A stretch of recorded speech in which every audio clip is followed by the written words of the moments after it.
Good day to everyone and welcome to Feature February. Start na muli ng National Arts Month and let's celebrate it with a blast of appreciation for artists and art enthusiasts. And for today, we're going to delve into the field of arts.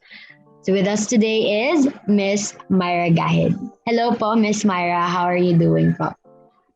Oh, good afternoon. This is quite a new experience for me since I'm also usually on the other end of the table for podcasts. So it's a nice experience to be the one who would answer questions and not the one who asks them. So, hi. Hello po. Yan. How would I call you pala or address you? It's Emmanuel Hermosilla po or okay na lang po Ellie. Okay. Hi, Ellie. Hello po, Miss Myra. Okay, I guess we can Yeah. now start. Um, why don't you please tell us about yourself, about your background, achievements, and the like? Okay, so when I actually received the invitation to be a part of this podcast, I was squealing in delight because arts and mental health, the combination of it is always one of my passions. In terms of profession, I'm a registered psychometrician and a registered psychologist. On the other side, in terms of the arts, I'm a writer and a poet. I'm also the what do you call this project organizer of the 100% Attitude Project, which is a volunteer group that is currently working on providing mental health services now while also working with local businesses. So having this platform and being on this platform is a joy to merge two of the things that I totally love. So in terms of I was pressured when you mentioned the term achievements. I don't know how you define those, but in terms of the arts, I guess one of my personal what do you call this checks in the bucket list would be having published a compilation, poetry compilation. So I already have two books under my belt now, although it's not the bestseller kind, but it's already uh, one bullet off the checklist. So I'm still working on the next ones. And I also recently launched my poetry page because, yeah, I found a few poems scattered around here at home. And I was cleaning a few things and I wanted to put them into what do you call this? Uh, a forever recognized platform. So I chose Facebook and Instagram just for me to, if in case I lose the physical papers, I still have a memory of these poems in terms of digital format. So I think I talked too much, Ellie. So yeah, that's for starters. Oh, grabe naman po. As someone po who works in the field of science and also meron din po kayong books, um, I Yeah. just wanna ask po, how did you start out? And tell us about your journey as you pursued this like type of work, merging science, mental health, and also arts. Mhm. In terms of psychology, I think I have always wanted to be a psychologist, or I have always found interest in psychology. I don't know if I mentioned this to or in other platforms, but the first memory I still remember of being interested in the field was encountering a documentary when I was in elementary. I think that was grade one or grade two.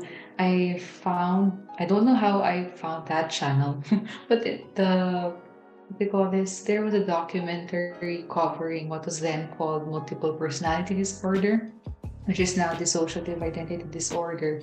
And I remember thinking and actually believing that I would find a solution to that question. Like, where does multiple personality disorder happen? How does it happen? How do we solve it? So I remember feeling that, I don't know, that kid superhero in me wanting to solve that problem. So I didn't know at that time that career for that thing. So life happened and then I reached college and yeah, I enrolled psychology because of wanting to help other people and wanting to help myself as well. But I didn't really remember that I had this memory not until I was in graduate school. So yeah. And then in terms of arts or in terms of writing, I've always been intrigued with using words. I remember when I was in elementary, I enjoyed essays. I explained this also in the introduction of my first book. I enjoyed essays more than most children. I found essays to be intriguing. I found it to be liberating in a way to explain your ideas and to explore what else is there. And I usually a rebel in terms of answering essays when the teacher, I don't know if you have experienced the same, but wow, I feel so old. During our time, essays would be constricted or restricted in number of lines, the physical lines, no? So a teacher will give you like 4 lines just to explain one question, and I would be a rebel. I would use 5 lines, that type of thing. So I was inspired by an elementary teacher, one of my elementary teachers, who commended me for actually using more than what is expected, but he appreciated my answer and he complimented me in front of the class. And that teacher rarely compliments anyone. And so that made me feel like I was on cloud nine and I continued to write up until this day. So no longer essays, but more on poetry, but still the same feeling of exploring what else is there, what else is unspoken, and what else is spoken. Yeah, so that's, I think, my answer to your question. Right po, no? There we can really express ourselves po, through creative writing. I think it's a Yes. common experience for everyone. And thank you po for answering that question. Now, also, it's it's sort of new. I think it's the first time that I heard that someone was influenced by a teacher to, I don't know, pursue writing kasi usually it's more on family po yung naririnig ko. So I guess that's That's nice. anything opo. Um, with that po, what currently inspires you to continue on? Do you have any plans to write more books po? Yeah, I actually receive that question a lot, and I think my answer differs every time in terms of what inspires you. In terms of what inspires me to continue both, no, my profession in psychology, mental health, and also my, I don't consider it as a hobby, but my interest in writing and also poetry would be to, how do I say this? In terms of writing, put into words everything that I find beautiful, whether these be in terms of the negative emotions, positive emotions, experiences, people, things, everything in a literal context. I just want to create, I think, well, this is cliche, maybe you find this different, but I want to immortalize something that I find beautiful into paper. It's kind of poetic still, but yeah. Yeah, Oo nga po. that's the reason why I continue. Yeah, I think that's my answer. Mhm. But is it also your favorite aspect of your work? Which part? The one you said about uh, being able to immortalize something beautiful po, like the process. Mm, yeah, good point though. I haven't really thought of that way. Um, I guess it's motivating to rethink perspectives. It's also, I think, a good practice to be in, to see something what previously or something that I have viewed as negative, and then when I transfer it on paper or via poetry, I can see the silver lining in a sense. Or I can, when I look back and read my poems before, it's like, wow, what kind of emotion have you gone through to write such piece? Sometimes I can no longer relate to, no? I even surprise myself, like, grabe naman hugot yan, Myra. Or, like, I sometimes laugh in terms of writing and reading my pieces, especially in terms of chapters or life chapters. The writing style I have now would have been very different to that of 5 years ago or 10 years ago. So it's very interesting for me to actually see how my writing style also changes, which means that I also have different priorities. I also have different values. So I think it's more of a, what do you call this, self-development thing. The thrill of actually seeing your progress, even if sometimes, there's a tendency of wala akong nararating or I'm not going anywhere, just by seeing how different my writing style is. Okay. So, meron pala. Kahit yun, minsan di ko pinapaniwalaan, pero meron pala. Right. Di po natin na-realize yung growth po natin until meron tayong nakitang like visible form or evidence po. And para sa iyo po, it's nice po na nakikita po through your writing. And are there, I mean, how would you define your work in your own terms po, like purpose of arts in mental health and vice versa, and what can you say about it as a form of art? I need to take a moment to take that question in. I've never been asked that question. So, and it's intriguing. Thank you for giving me a very interesting question. How do I define my work? I think my work is a reflection of where I am at a certain space, at a certain point in time. So if ever after this discussion or after this conversation regarding my form of art and my views on mental health, if I listen to this podcast, I would still learn something about myself. I would still learn something about our discussion. And I think I define my work as a culmination of sorts. It's a culmination of who I am, where I am at that point in time, what I give value to, what I would want to have in the future. And it's a good process to, what do you call this? It feels like a Rubik's Cube. That's the first thing I think of. There would be a lot of colors. Sometimes you don't see one color. It's difficult to play it if you're not really familiar with how to complete the sides of it. But it's interesting.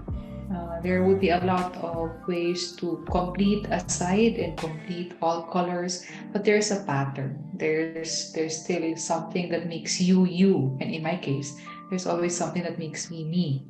So I define my work as a culmination of everything I was, I am, and can be at a given certain point in time and in a certain given space. Yeah. Right. Art is really like associated with personal expression po, di ba? And Yes. you were really able to express yourself through your work. By the way, you can also like mention like what was your books again, and if I remember it correctly, you also mentioned digitizing, right? Yeah. Having podcasts about your work also. Ayan. So, in terms of plugging and in terms of sharing, you might also be curious because I have also received questions why the titles, but I guess I didn't have a platform to actually explain things. But in terms Mm-mm. of the books, no, physical books, the first book, self-published one, would be entitled Between the Lines of Self-Love and Romance. So, still a poetry compilation. The second book would be again self published. It's entitled Between the Lines of Heartache and Hope.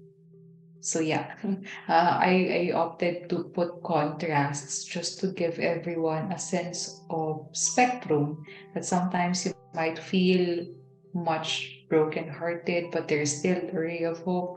And sometimes you feel like falling in love with someone in terms of romance, but there's also a caveat of having self love first, or a requirement of being in that space first and being comfortable in that space. In terms of the digitizing platform, I just launched this last month actually. So if you'd like to check out Facebook and Instagram, Compiled, that's COMPILED, that's for Facebook. For Instagram, that's Compiled by MGG, so my initials. And the poems I posted were have posted were from, wait, 2016, 2017. Yeah, I think that time. I'll have to see if I have older poems. I might encounter poems I have written when I was in elementary and grade school, or high school rather. That would be exciting. So yeah, and my podcast is entitled Sa Labas ng Classroom. So this focuses on mental health, life lessons, and psychology. I have also introduced a new segment for research. So if ever you would want to share your research studies, to contact me or contact the aesthets so that they can connect you with me. So there. Right. And I also mentioned po, di ba, that you're a psychologist and a psychometrician. Have you ever facilitated art therapy before? Yeah, that's an interesting question. I haven't really facilitated an art therapy session, although in the clinic that I am currently affiliated with, PsychStart Psychological Academic and Art Services, our clinical director, Sir Georgette Montares, is actually an art therapist. So if you're familiar, I'm not so sure if you're familiar with plastic bag art, so siya yung proponent na. Siya yung saludo. Yeah, so I have yet to facilitate such type of sessions, and I'm looking forward to it. Especially, I think it will be more interesting for me to engage in that in person rather than virtual. So I think there's also a good contribution of how tactile art and also yung touch, no, yung being there, and experience it yourself, would be more effective compared to just watching it on screen. So yeah.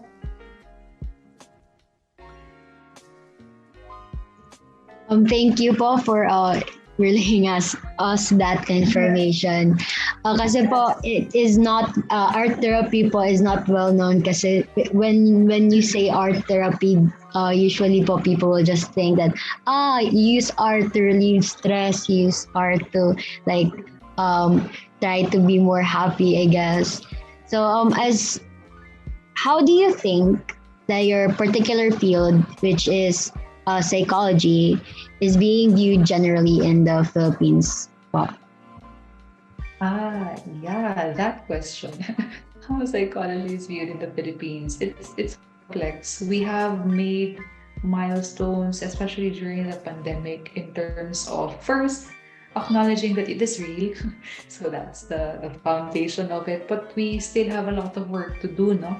There are still a lot of stigma in terms of how to address mental health concerns, where, no, we can refer people in terms of these types of concerns. So we might have gotten progress in saying that, hey, mental health is a part of life, no? It's not just in your head, it's not something that you can just sleep on, no? Or just, forget about it, quote unquote, just how most Filipinos might have viewed this before. But mental health is essential in all aspects of life. You cannot really function in any role or any responsibility if your mental health is compromised. So, if ever there would be, what do you call this, listeners who are interested to learn about mental health, to learn about psychology, I would want you to be curious, and be curious with integrity. So there are still a lot of posts, a lot of some even pages, no, who give out or spread misinformation. I just hope that we become agents of the correct information. And in terms of correct information, the first thing that I would want to mention is please do not self diagnose. I know that Google and other browsers or search engines would provide you with lists of online tests of, symptoms of depression, for example, which is the most common mental health condition, by the way, and anxiety and whatnot. And it's easy to say that that's me, but you have to have a professional to help you and to support you in terms of these types of concerns and conditions. So it is not enough that you have access to the internet. That's one. Number two is if you're going to be curious with integrity. Please do not spread misinformation and do not invalidate the feelings of others. That's another story. If they feel or if someone expresses that they feel angry, they feel sad, let them be angry, let them be sad. So I think that's the top two things that I would want to mention regarding mental health in the Philippines. Noted po, Miss Myra. And to our listeners, once I'm going to summarize what Miss Myra said. So first, please don't share immediately. Make sure that you are sharing the right information. And second, please don't invalidate other people's feelings. Well, it's really important. And as for now, I am now curious about the relationship of art and psychology. Kasi, di ba, we are, as humans, we are, it is innate that we want to express ourselves po. And a form of self-expression is art po, di ba? So, can you please tell us, as a psychologist, the link or the relationship of art and psychology, Miss Mara? Okay. In terms of linking psychology and art, this is a very profound question, and I can only, answer based on my experience or based on what I currently dealing with, professionally and also personally. So the link of, in my context for professional consultations or what they call psychotherapy or teletherapy, I usually incorporate art in my interventions, no? Not focusing on art therapy per se. Okay, so the art therapy is a specific field. No, I am not an expert in that. I'm just linking, as Ellie has mentioned, linking psychology and art. So with my practice in terms of psychotherapy, I always, well, almost always include art because I find it as a sense of freeing, a sense of liberation, a sense of giving the client freedom to explore. That's one. The second is giving the client a certain sense of confidence and empowerment.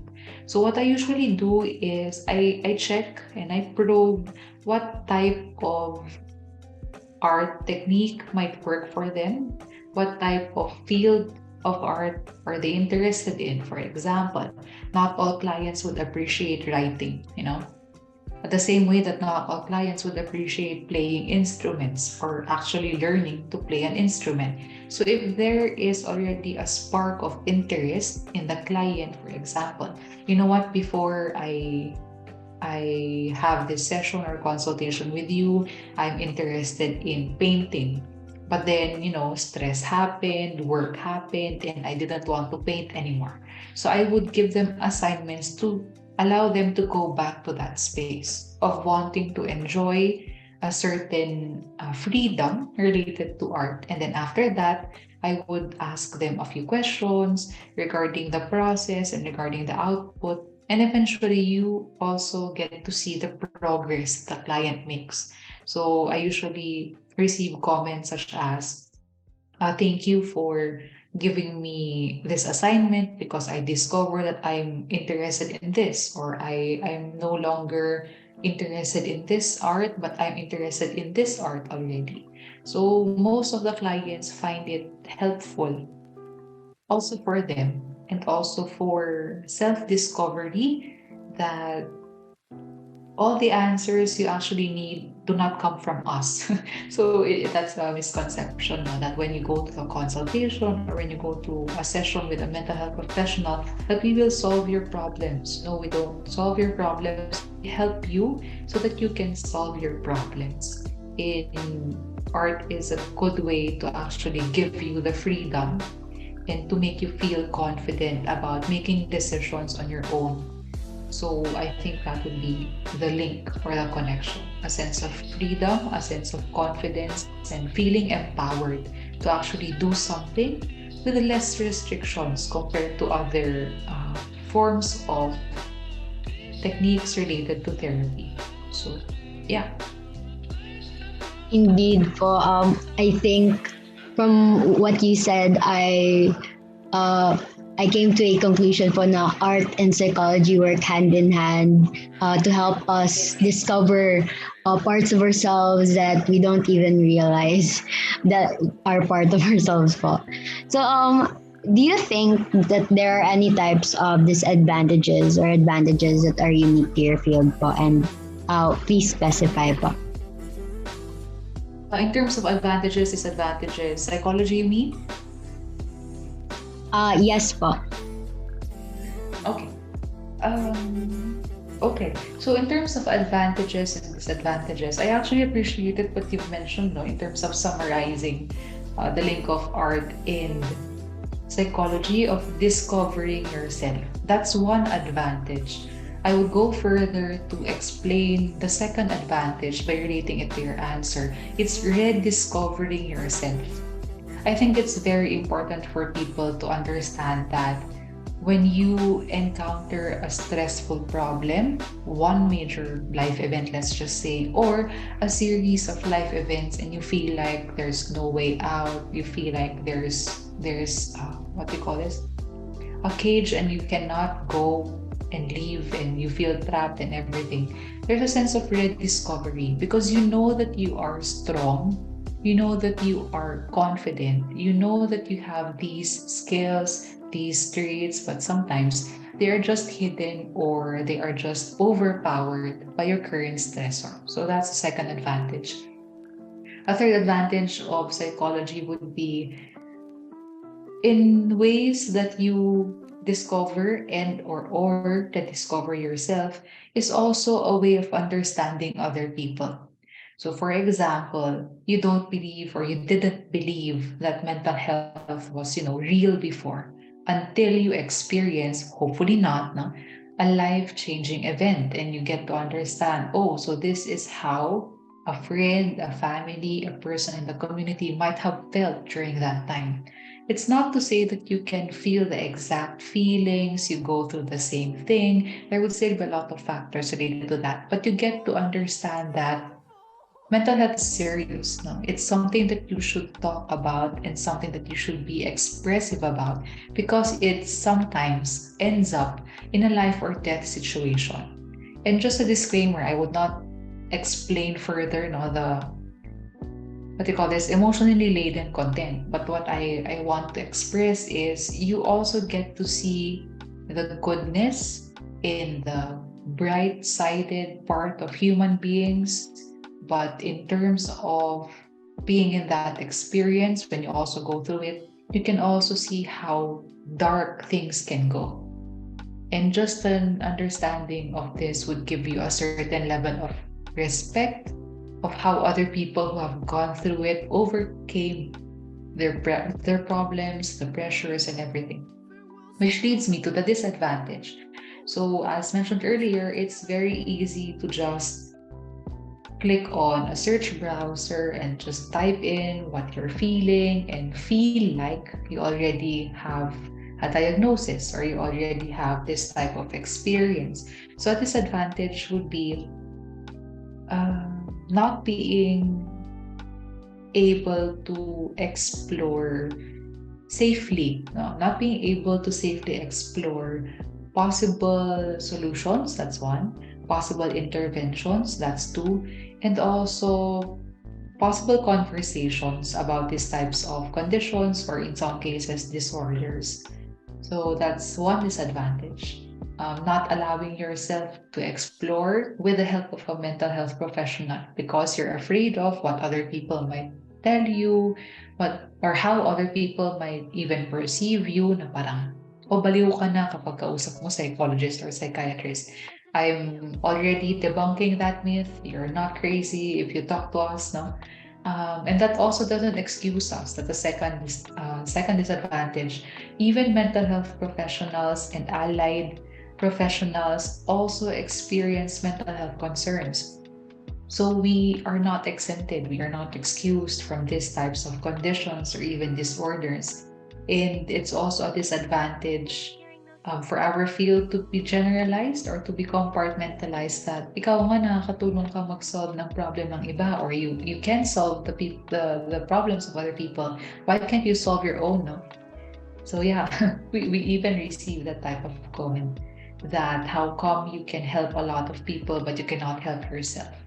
We exactly don't know the answer to that. That's why it's also important for us to seek help if we are in that space of doubt, of pressure, of stress, so that we also get to be at the other end. So that's the introduction that we mentioned earlier. No, I'm also used to the one being terms of asking questions, but right now I'm the one answering questions. So that's also the same for mental health professionals. We also should allow ourselves to seek help if ever we're in that space.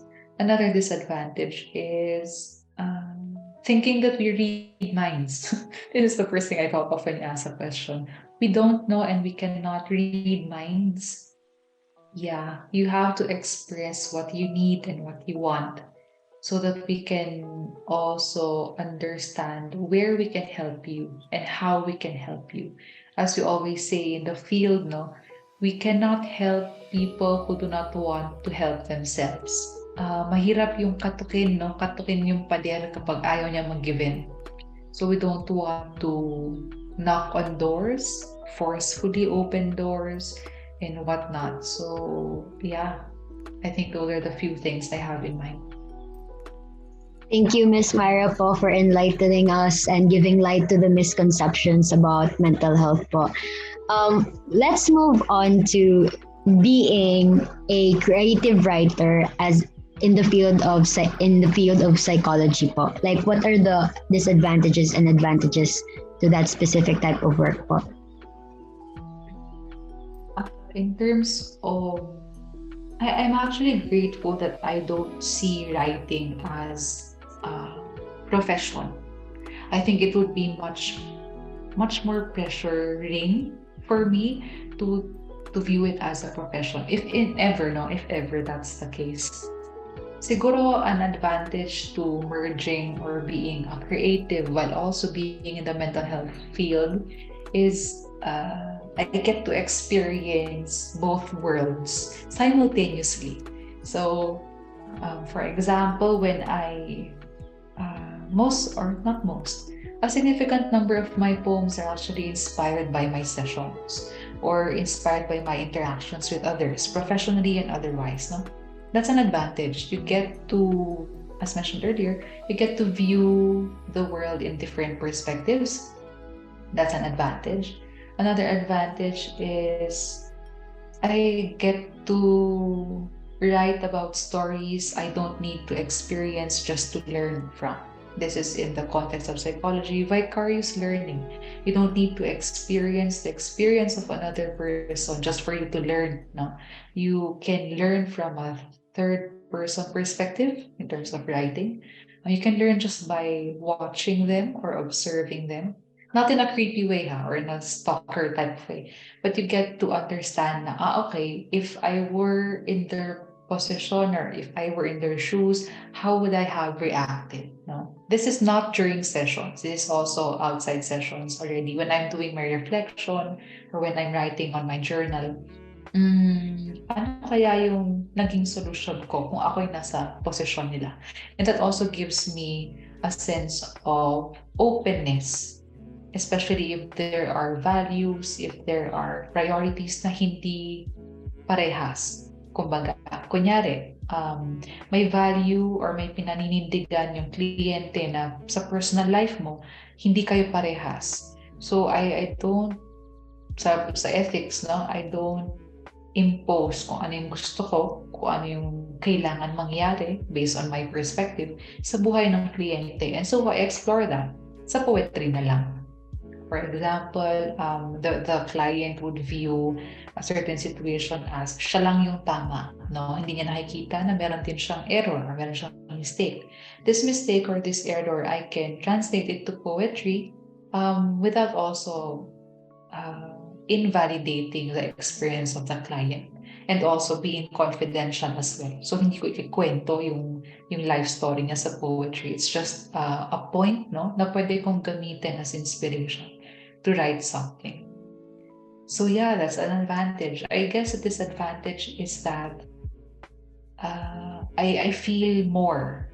When I say I feel more, is there's always something poetic in everything that I say, I guess, and everything I experience. So sometimes nagiging minsan natatranslate ko yung mga naiisip ko into poetic words or poetic sense na nasasabi ko sa kliyente, and then my client is like, pakiulit po yun or ano pong ibig niyong sabihin.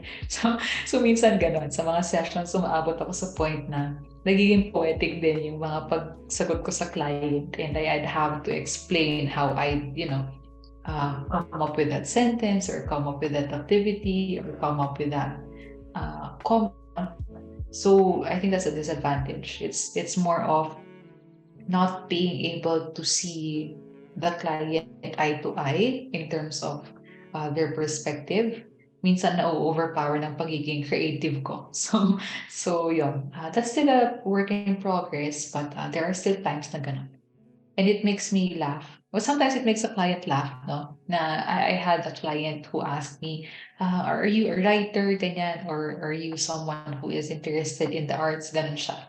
And of course, therapy, ang bida dapat yung kliyente. You can disclose a little based on what you think is helpful for the client. So I just answered, yes, I'm creative po. So dahil po dyan, ganito po yung assignment nyo. So lagi may ganun, napapasegue yung interests ko doon sa kailangan ng kliyente. So the therapy session is not about the therapist, it's always about the client. So yun, I think, yeah. I remember a lot of sessions, kaya I think I stopped there. Baka mamaya may mabanggit na akong confidential. Nakakatuwa naman po na yung mga hindi pala like super serious all the time. I think that's one of the reason why may mga nai-intimidate na magpunta ng mga clinics, and also with other misconception din po about that. You also mentioned that you know, being a writer, it helped you become more like thoughtful about other people, in terms like, I guess it helped you become more empathetic, right? About, you know, thinking what if you were in their shoes, about that. So I guess it's a skill that you can learn if you are a writer in the field of psychology. What else po ba? Are there any more skills that you can, or lessons that you can learn or gather from, you know, being a writer in the field of psychology po? Yeah, it's actually sometimes it's a double-edged sword on my end, no? When emotions are high, yeah, I also experienced that as a writer. You can translate that into good stories, good stanzas in terms of poetry. However, when the emotions are very, very low, you can also see that. And sometimes, on a personal context, it's very hard for me to get out of that. It takes time for me right now, but before there were really sessions, or there were, until now, no, there's difficulty in terms of leaving that perspective.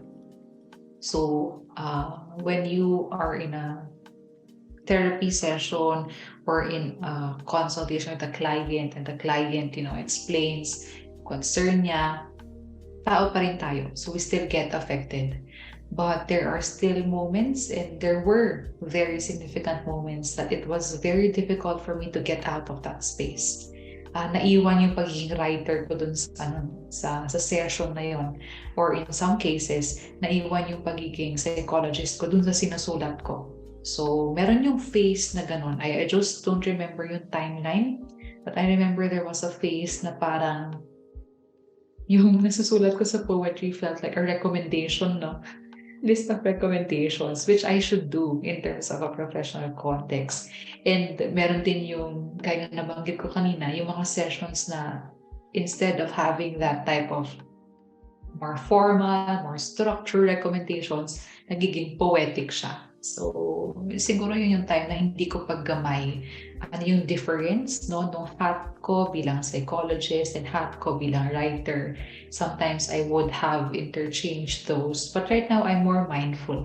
So pag medyo naging poetic na ako sa sessions ko, I step back, no, na parang okay, it's not your role at the moment. You can do that after the session. And then if I am inspired to write a poem or a piece, magsusulat ako after the session. And the same way na pag wala ako sa session and I'm just me, no, writing the writer version of me, I leave yung medyo mas formal na language or mas, what do you call that, jargon, no, na words doon sa session para hindi ko siya madala doon sa poetry writing ano, adventures ko. So yeah.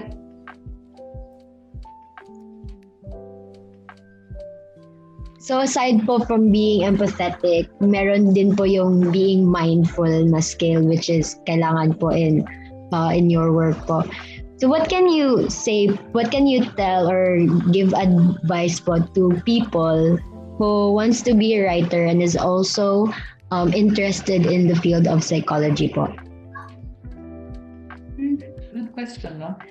In terms of advice, I think it's to enjoy your own adventure.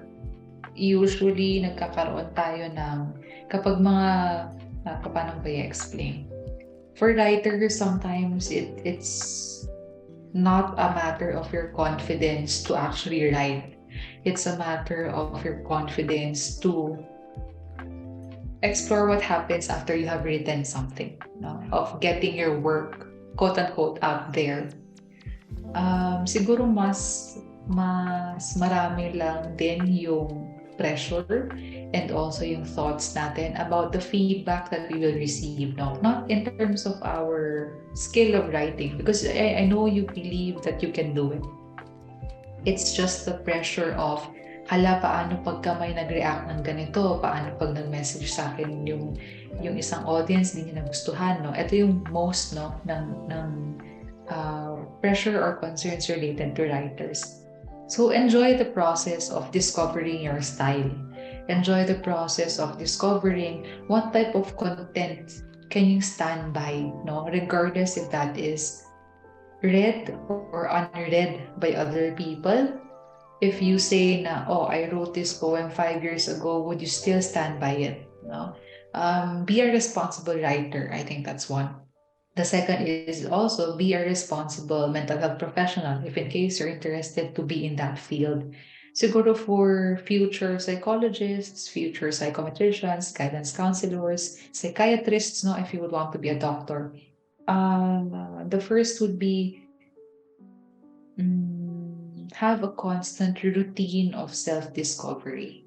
That's also something that I say to myself right now.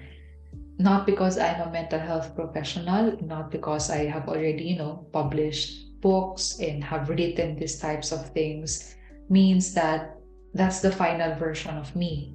Because you explore yourself every day.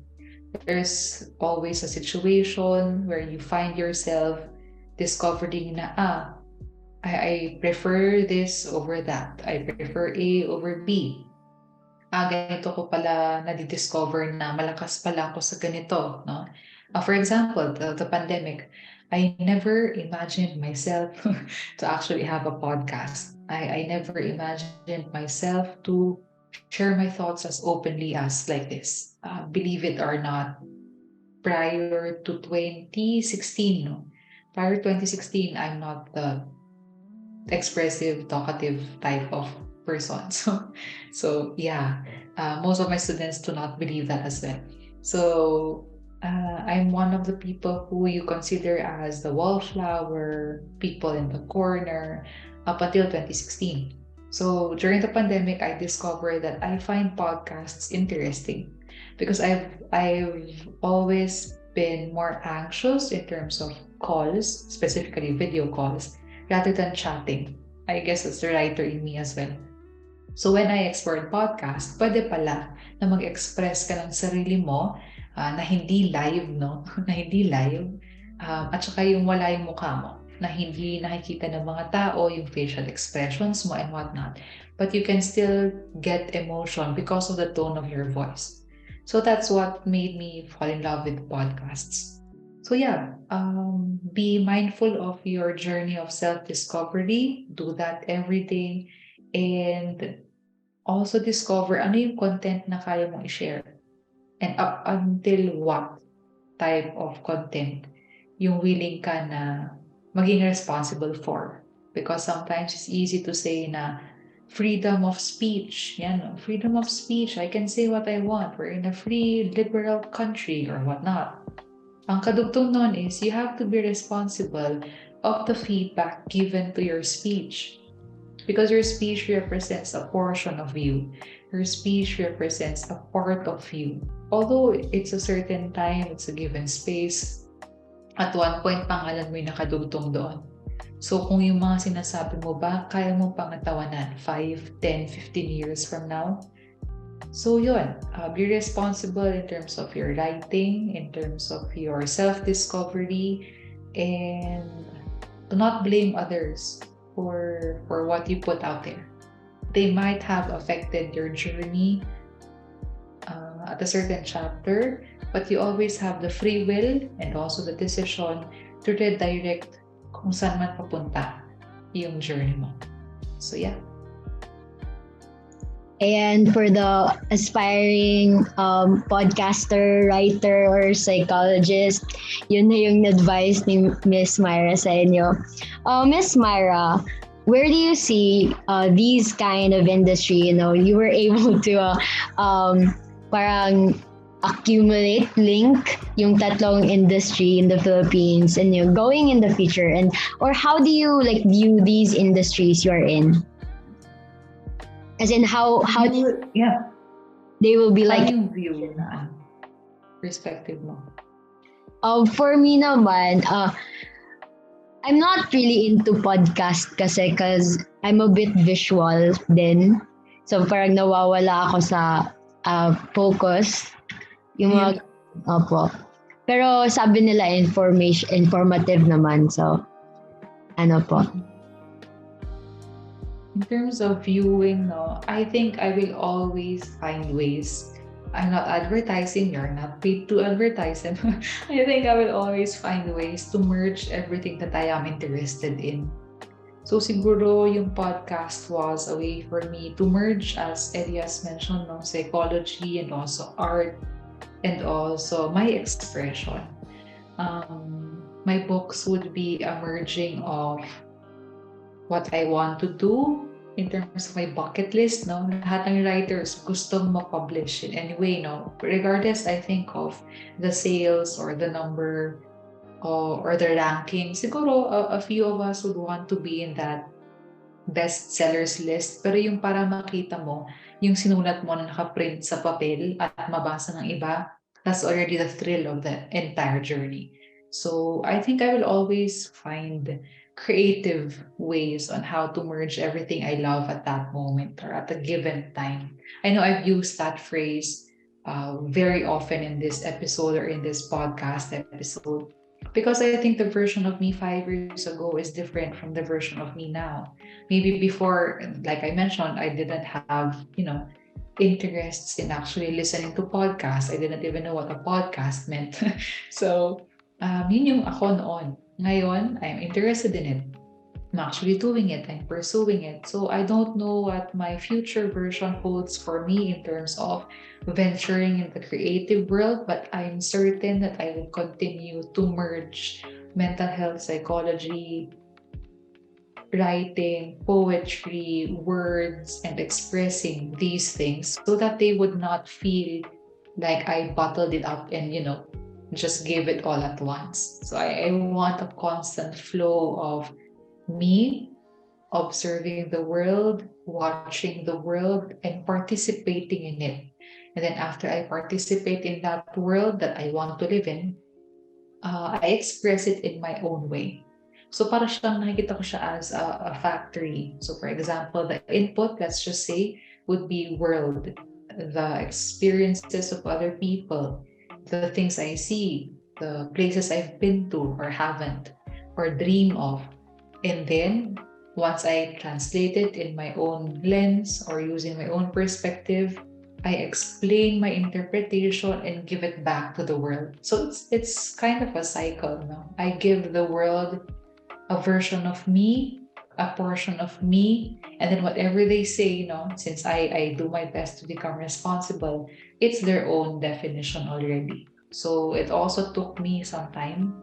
There's still moments I still feel bad about negative feedback, but I guess I can say that I'm more mature about it compared to 5, 10 years ago. I might have, cried my heart out in seeing one um, like or one heart reaction to a poem I wrote for like an entire day or poured my heart into. But right now, I don't really mind because once I give the content to the world, it's for the world's consumption. It's no longer for me, if that makes sense. Opo, it does po. Those answers are all very grateful and definitely worth sharing for. We were able to tackle the relationship between psychology and art, debunk misconceptions when it comes to mental health and psychology, and even discuss a little bit about freedom of speech.